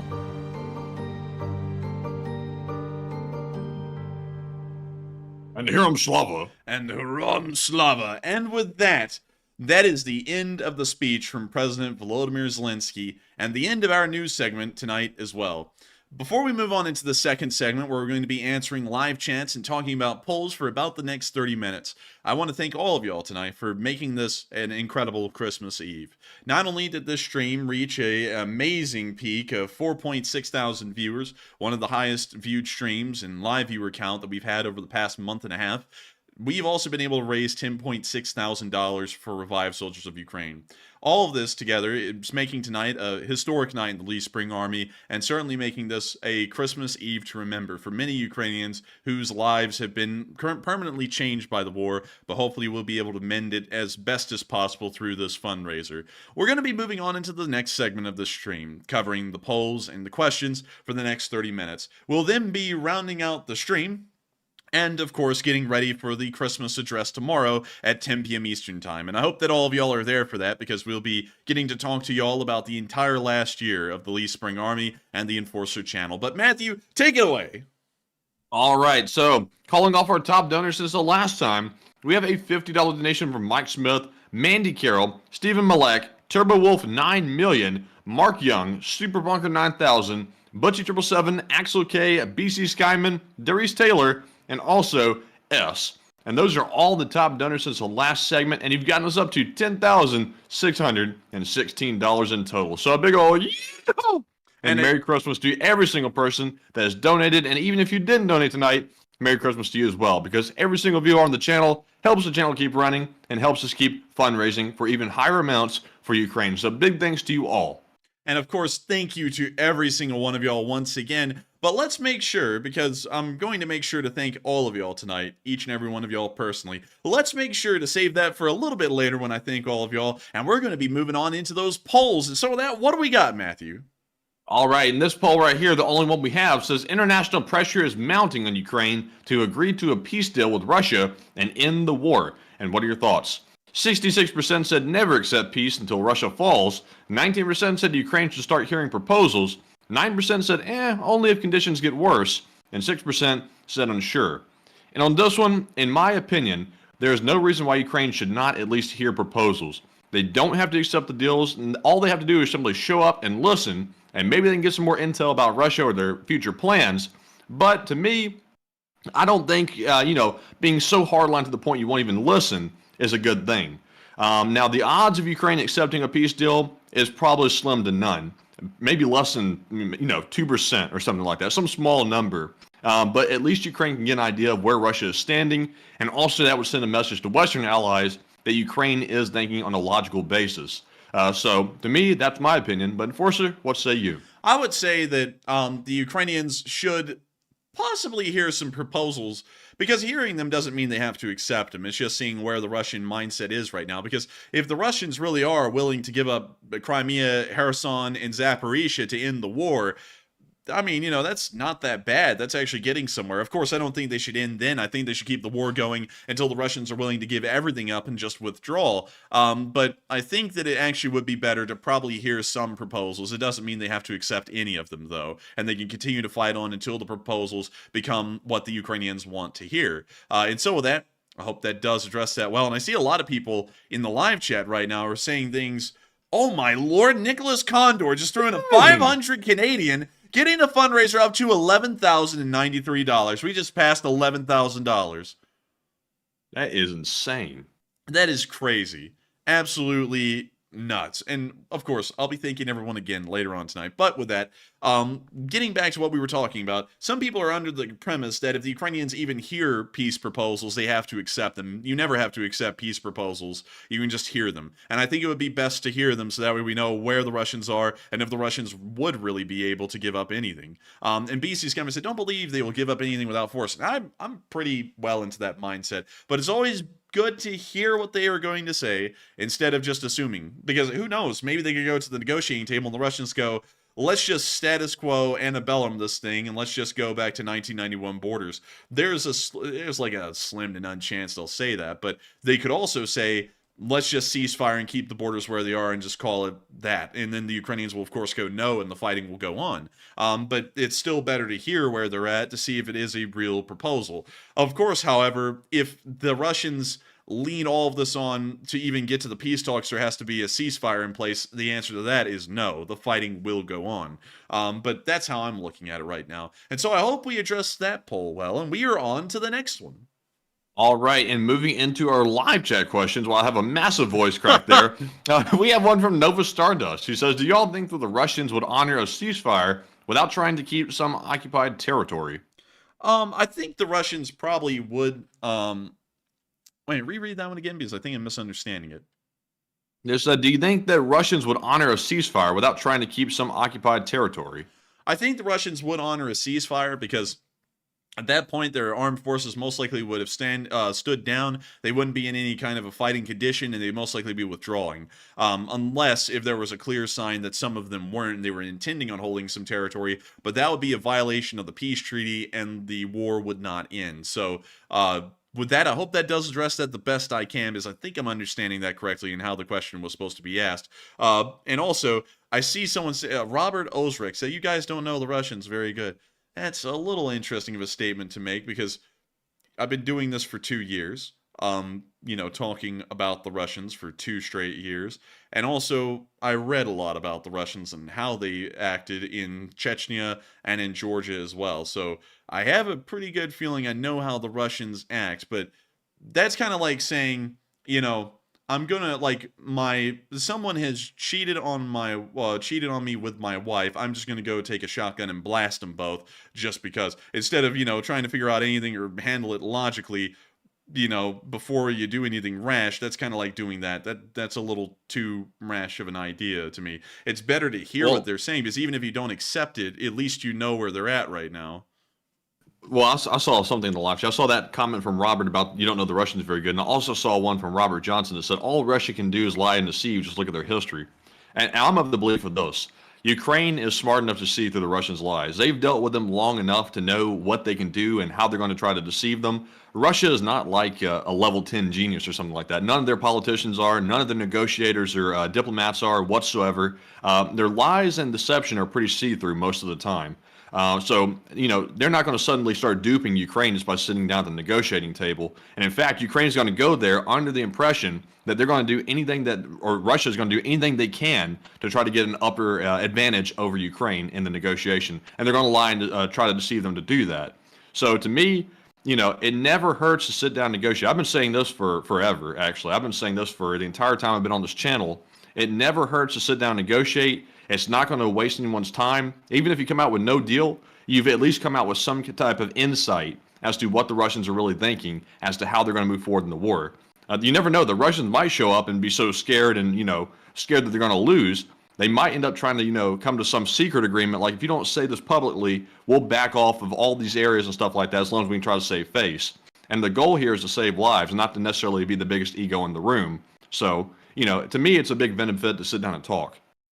I would agree, for the most part. I think it would be good to just talk in here, but also a lot of people are saying it doesn't require a ceasefire. I would agree with that. There should be no ceasefire required for negotiations, because if the negotiations lean on for them to even happen, there has to be a ceasefire. That is a no-go. That is actually inherently benefiting the Russians, because they're going to use that time to try and regroup their armed forces, and that means that this is not a real attempt at negotiations. This is just a feint to try and get their armed forces in a better position by the time the ceasefire ends. So with that, I hope that does address that well, and we are on to the next one. And also, by the way, I just got to address this real quick. Someone said it's a waste of many people's time.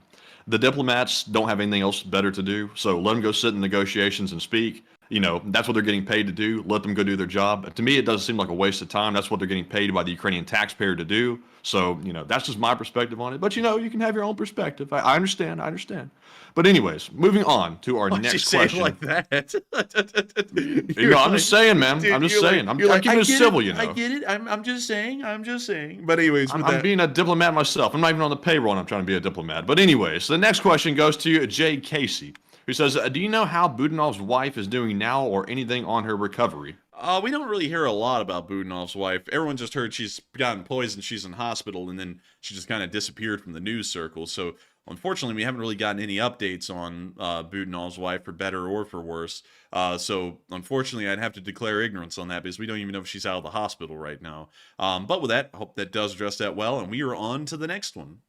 And the next one goes to Enforcer is the GOAT. And I love that name, I'm telling you. They said, will the conflict in the Middle East ever be covered again? And if not, why? And if so, have you heard of the IDF reaching Khan Yunis and are pushing to Rafah? Good question. The answer right now is, and it's not a permanent one, it's a temporary one. The answer is no, because our channel relies entirely, when we create news, on having a massive volume of videos and pictures to work off of to be able to show y'all, especially when it comes to conflicts. And we don't get that from the area of the Gaza Strip or the West Bank. Every day there's, I think, from what I can find, and I scour everywhere to try and find anything about Israel every night even still, there's only about 6 video clips that I can find, and usually most of those, at least 4 out of those 6, are made by the IDF itself, and they kind of just take multiple clips and mesh them together into compilations, and I can't even really geolocate the clips. It's more like just sporadic videos of fighting across the entire Gaza Strip, so I can't even get y'all a story to come out of those clips. Like in Ukraine, I can get y'all a story to come out of the clips because, you know, they'll be geolocated to an exact spot. That clip is about that exact thing. And I can go, here's a Russian attack and it failed. Here's what this means. But with the clips that the IDF puts out, and also just a limited number of videos altogether, I go, look, here's a montage of fighting. I can't even tell y'all what any of this really means or what it's showing. And then on top of that, there's so few of those videos, I can't even make a news segment that's long out of them. Like, that news segment would maybe last 10 minutes, and then we would, you know, still be moving back into Ukraine. So for now, we're not covering it. If there is a moment, though, where we are able to find a massive volume of video clips coming out daily again on Israel, we will start to cover that conflict again in full and make it an entire news segment on this channel. But I always want to make sure that when we report news to y'all, we have very stringent standards. And one of my standards is that if we tell y'all anything, we have to have some kind of video or picture evidence, and in rare instances, official reports to be able to back up what we're saying. Otherwise, what we're telling y'all is practically meaningless because we don't have anything to verifiably prove what we're saying. And then we become no better than any random news organization out there that'll just tell you crap and it's not even true because they don't even have any proof behind it. So with that, I hope that does address that well. And also, was there a second part to that question, Matthew? Let's see here. No, there was not. All right, and so with that, I hope that does address that well. And with that, we are on to the next one. And the next one goes to Neil Vizanot, who says, how long will you guys follow the news in Ukraine after the war ends? We probably will follow it for maybe a few weeks, but really our job is done once the war ends, as far as the news coverage goes, because that's what we're here for. We were here on the literal first hour that Ukraine got invaded, and I hope this is over really on the last hour of the war, whenever that is, because it'll be a lot like World War I. The ceasefire will be agreed on. It'll be like a month in advance, like a month out, and then we'll just be counting down the days until the war ends. So if it's like that, we'll be covering it until that final hour. We'll cover the final hour, and then we may do several streams for about 2 weeks after, but then that's probably going to be it. The reason being is that, you know, this was really like, you know, and this channel has become literally a Ukraine war channel. And it was not really supposed to be that. It was supposed to be a gaming channel, a current events channel. But over the past 2 years, this is all we've done. And, you know, and it's been a big thing. And it means a lot to me. And it means a lot to know that we were able to support the Ukrainians and help them out. But to be entirely honest with y'all, although this has been my job, really, and, you know, this is how I actually make a living and pay bills and everything, and you know, this is really all I know at this point, I would be more than happy to see this end. It's been fun doing this with all of y'all, but at the same time, in the reality, it's pretty tough to watch a lot of people die daily. Like, I don't really talk about that a lot, but sometimes I think about some of the videos I watch, and they're pretty messed up, and the things you see kind of stick with you, even if they're on video. So, or honestly, I'd be kind of happy if it ended, because we could just move on from this altogether, and hopefully move on to something else. So, we would probably only cover this for a few weeks after the war ended, but not really that much farther than that. But with that, I hope that does address that well, and we are on to the next one. And the next question goes to, it is what it is. And it said, how can Russia have a defeat day when Ukraine blew off all their feet? That's a good point. Watch out, don't tell the feet people that. They're going to be saddened. But nevertheless, thank you for asking a great question. I hope that does address that well. And we are on to the next one. And the next one goes to Don C., who says, did you guys hear about the 1 to 2 more Russian jets that got shot down today? We did, and we actually covered that a little bit earlier on in the stream. We actually have a little bulletin about that right here, about the confirmed Su-34 shot down. And there's a rumor out there that the Ukrainian air defense was able to also shoot down an Su-30, but we were never able to get confirmed verification of that to be able to report that on air. And so with that, I hope that does address that quite well. And with that, we are on to the next one. Also, Paul Campbell said in the live chat, he said, it's a gun review channel that tells the news. Actually, it was a gaming channel, and a lot of people always wonder, where in the world did the name The Enforcer come from?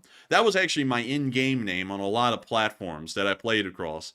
So when I turned it into a gaming channel, I just made the YouTube channel the same name as my gaming channel, and when the war started, I'd never changed the name to anything else. So it just stayed that way. a lot of people have always tried to make it sound like we're trying to be like some poser or something and make it sound like we're military dudes. No, like, you know, the Enforcer name is a gaming name entirely, but we were actually a gaming channel. If we could move on into being a gun channel, that would be pretty neat. I wouldn't knock that. That would actually be pretty fun because I do enjoy guns.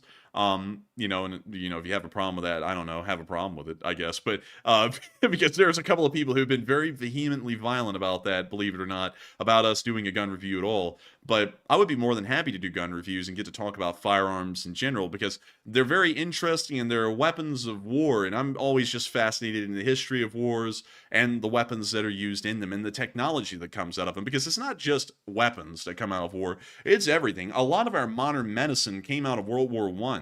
A lot of people don't know that. Microwave technology actually came out of World War II and a whole bunch of other things like that. So it's always nice to talk about wars because you get to learn a lot about how this world was shaped to the way it is today, and not only that, why we have a lot of the things we have today, because most of it did come out of war. But nevertheless, with that, I hope that does address that well. And also, as weird as this will sound, war is one of the largest moving and changing factors of our world. Nothing else changes our world technologically and culturally rather than war. And there's small changes that can happen on the domestic level. And sometimes there's actually big changes that happen on the domestic level without the need for war.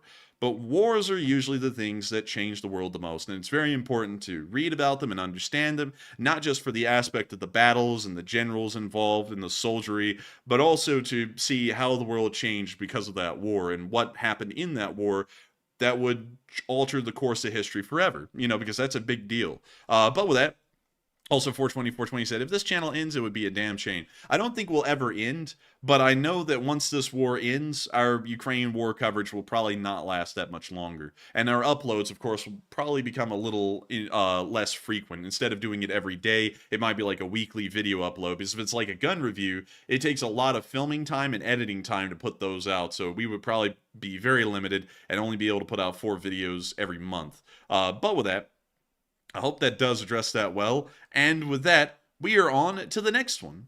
And with that, we're on to this one from Bernard Rubin, who says, is the fighter bomber obsolete, or are the Russians good at making things seem to be obsolete? The fighter bomber isn't really obsolete. In fact, the fighter bomber is better than the rugged tank-like close air support aircraft that we made in the 1970s, like the A-10. The Frontline bomber, well, if you want to call it the tactical bomber, should be better than those aircraft because they're able to move a little bit quicker and they're able to get into the area and out of the area and carry about the same amount of ordnance. So they're supposed to be better, but at the same time, trying to use those aircraft the way the doctrine demands in an area where the airspace is contested and there are active air defense systems on the enemy side, you're going to inevitably gain a high amount of losses. The Russians don't really have a lot of ways to deal with the Ukrainian air defense systems, especially the Patriot, because they have no seed systems to speak of, really, and the ones they had were so few and far in between and so rare they'll probably never get used. So going off of that, the Russians can't support these tactical bombers well enough for them not to be lost in combat. So that's why we're seeing such high losses. It's really a failure to implement the right kind of strategy in the skies over Ukraine for these tactical bombers to be used effectively. But with that, I hope that does address that well, and we are on to the next one. And the next one goes to George Ferguson, who says, with the deterioration of the Russian army, do you think there will be a surprise offensive? I don't think there will be a surprise offensive at the moment. I think at this point, because of the shakiness of American support, the Ukrainians are probably just going to try and wait the thing out because the Russians are throwing themselves into the Ukrainian defenses right now to an exceedingly high rate, higher than we've ever seen before. And going off of that, they don't really need to conduct a surprise offensive because the Russians are going to wear themselves down on the Ukrainian defensive lines without the Ukrainians needing to do it themselves through their own offensive. So I think for now, they're probably going to sit and wait and just let the Russians grind themselves down. And so with that, I hope that does address that well, at least in my opinion. And with that, we are on to the next one. And the next one goes to Duncan VR, who says, could a squad of F-16s wipe out the Russian front line? And Baba. And Baba Moo Moo. I was going to say, hey, it's Duncan VR. Welcome back. And also, can you reread that again, Matthew? Could a squad of F-16s wipe out the Russian front line? A squad of F-16s we couldn't wipe out the entire front line. They could probably knock a sizable hole in a part of the front line. I would say if you loaded up 4 F-16s with air-to-ground ordnance, and that was it. And, you know, maybe some AIM-9s so that way they can protect themselves from anything that may be in the air. But if you gave them that, and then you sat there and you gave a couple of F-16s with AGM-88 harms, providing air cover so that way the Russian SAMs could not turn on and try and shoot down those F-16s, they could probably punch about a 1 mile wide hole in the Russian front lines. And of course, that wouldn't last forever. It will probably last maybe a day or maybe 2 days, but that would be enough to cause a serious breakthrough that would jeopardize the entire Russian front in that area. So technically, you know, in a sense, they could threaten the entire Russian line with 4 F-16s or a squad of them, but they wouldn't be able to, like, you know, wipe out the entire Russian army with 4 F-16s. But baba, moo, and oh man, I'm telling you, I get no respect around here. But with that, I thank you so much for being here with us tonight, Duncan VR. And with that, we are on to the next one. All right, and the next one is going to go to Toten VT, who says Putin ditched his wife, and also, well, hold on, there's a text message coming in here. I'm trying to read that, but you can read that one later. Don't worry about it for now. But anyways, Toten said Putin ditched his wife. Let's see here. How do I say that? Let's see. Does he like the mirror too much? I don't even think I'm qualified to answer that question. Interesting one. And also, hold up. What's going on around here, man? What's going on around here? What's going on around here? I'm looking around. Someone said something in the chat. I'm trying to see if that's true. What the hell's going on around here, huh? What the hell? Hang on. Hang on. I'm looking around. I'm not seeing that. Someone said something, and I was like, really? And no, I'm not seeing them. But anyways, with that, we're on to the next one. And believe it or not, that was actually our last one we have in the spreadsheet, and I haven't seen any more since. So if you'd like to return to that one, you can feel free. Well, let's see. Keith, well, actually, there's a lot of interesting news coming in the live chat right now. Keith Kendall said, I don't think the orcs will ever run out of soldiers. I think they will run out of major equipment and trained troops to operate that equipment. And that's kind of true. I mean, you're not wrong at all. They probably will never run out of actual manpower. But I would say that they probably will run out of equipment. Because, technically, neither side is going to ever run out of manpower at the current rate of casualties. So we know that. But the thing is that there's a point where even if you have the manpower, the lack of training altogether will just doom the military. And that's what we're seeing right now. There isn't really any training that the Russian army has, and they're really just throwing guys who are untrained onto the lines and hoping that they learn. And that's something that, you know, you can kind of see isn't really working well for them. But with that, I hope that does address that well. And with that, Matty, do you see anything else interesting in the live chat? Just kind of like scrolling through our live chat right now. And we actually got another question. This time it's from Mad Jack F, who says, do you know what was happening during World War II at this time of year? Let's see. At this time of year, December of 1943, I believe that would have been around the time of the counteroffensive by the Soviet Union around Stalingrad, or at least that would have been the build-up to it, I believe. Something around that time, I'm thinking. And Matthew, I got to tell you this. I'm seeing a lot of people saying that someone is back. I'm not seeing them in the chat, though. Are they back? I'm not seeing them. Hang on. Let me add them. Oh, he is! Oh, what do you know? Oh. Look at that. Jesus UCSB is back. What do you know? It has been a while. It has been a hot minute. Welcome back, Jesus, and I hope you're enjoying tonight. And also, I hope you have a Merry Christmas tomorrow.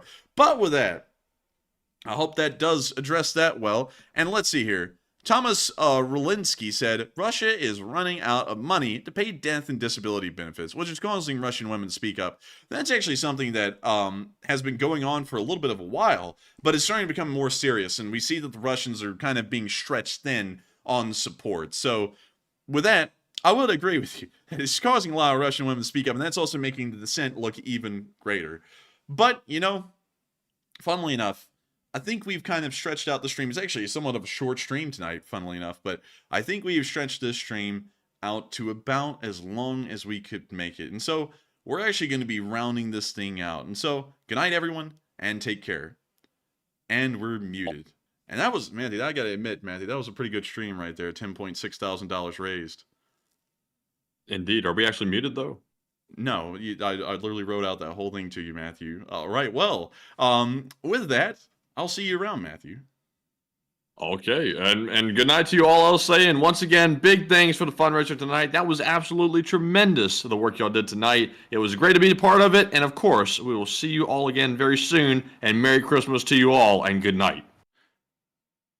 All right, and I think Matthew is off the air, and I wanted to make sure to get him off a little bit early. We actually had this entire thing planned out, and that just kind of fell apart. But beyond that, we had this entire thing planned off so that we could get off air a little bit early because it's Christmas, and I don't want him to be around all night long. Because I kind of undertook this on my own, because I noticed tonight that we had a special opportunity to do something grand for all of y'all.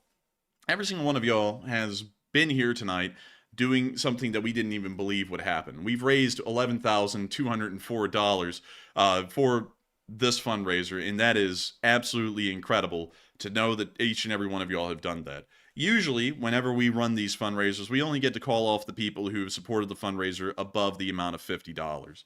That's something that is huge to raise, to have a fundraiser that's $12,000. We very rarely ever get to that point on our fundraisers. And not only that, it is Christmas Eve, which really added a special level to what y'all have done tonight. I honestly didn't believe that Christmas Eve would even be a massive fundraiser. A lot of y'all have bought many Christmas presents for folks that y'all care for back home, and the fact that we were able to get up to around $11.2 thousand, that's something that is absolutely incredible. And so I got Matthew off air because I'm actually going to read out every single one of y'all who threw in support tonight. I'm not going to be giving like any flares or bravura to it, but I'm going to list off all of the viewers who wanted their names to be said, and we're also going to be listing off the anonymous viewers as well.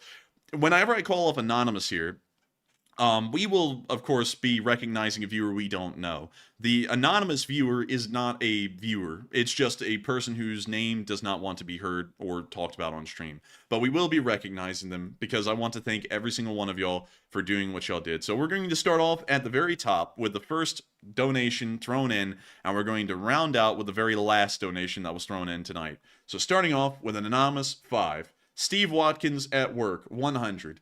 Dad Good, 50. John B. Rempel, 25. Cersify, 5. John Kustra, 100. Philip Fixes, LSA, 20. Anonymous, 5.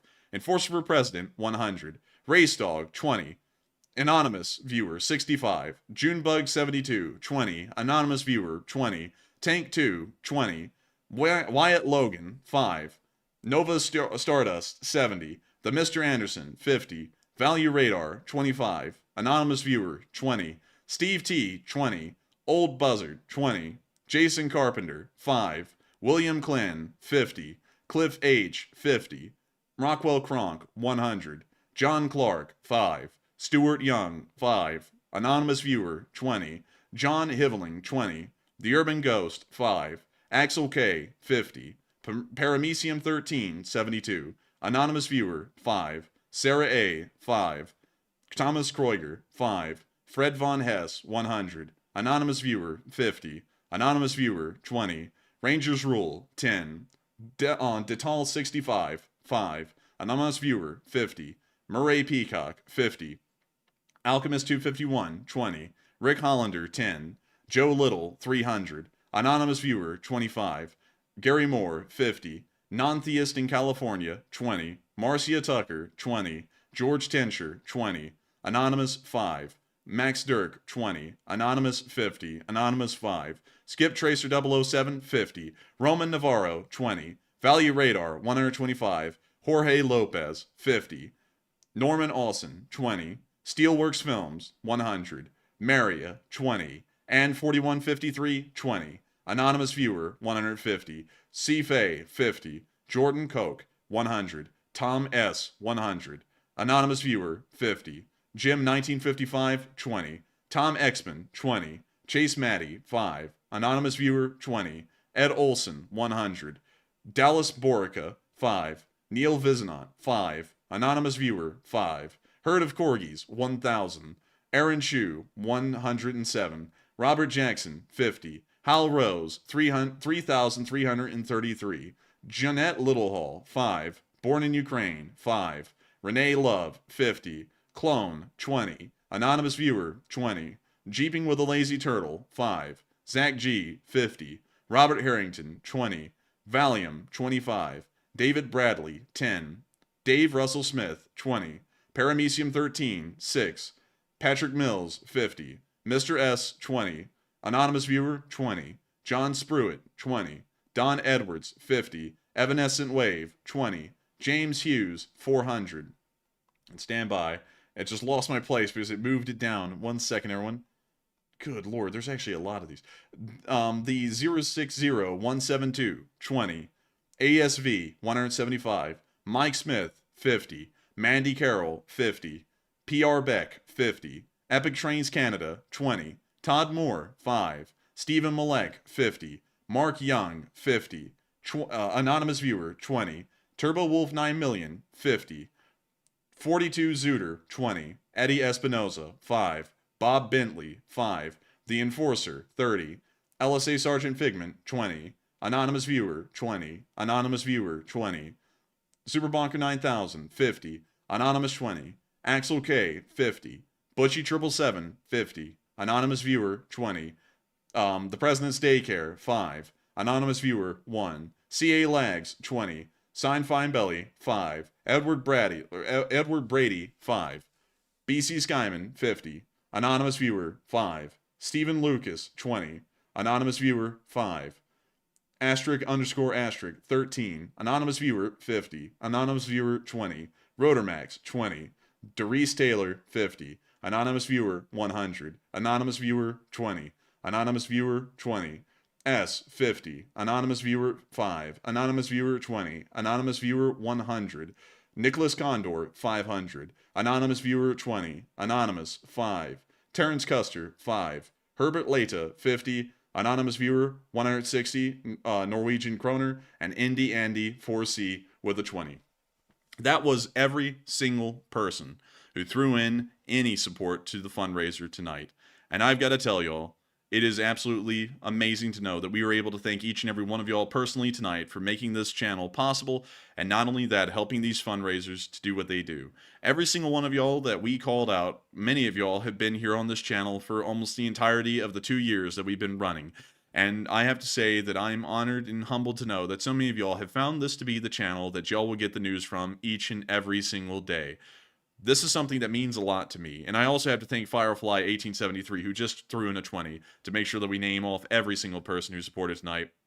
And of course, I am very honored to know that we will be able to put out the Christmas address with all of y'all tomorrow and make sure that we will be able to celebrate Christmas with y'all. We are more than honored to know.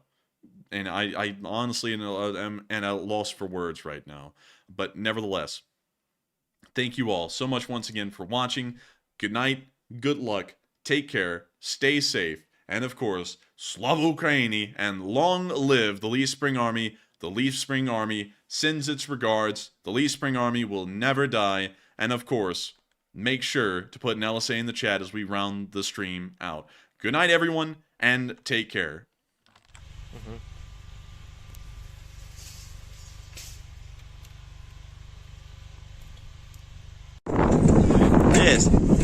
The Leaf Spring Army sends its regards.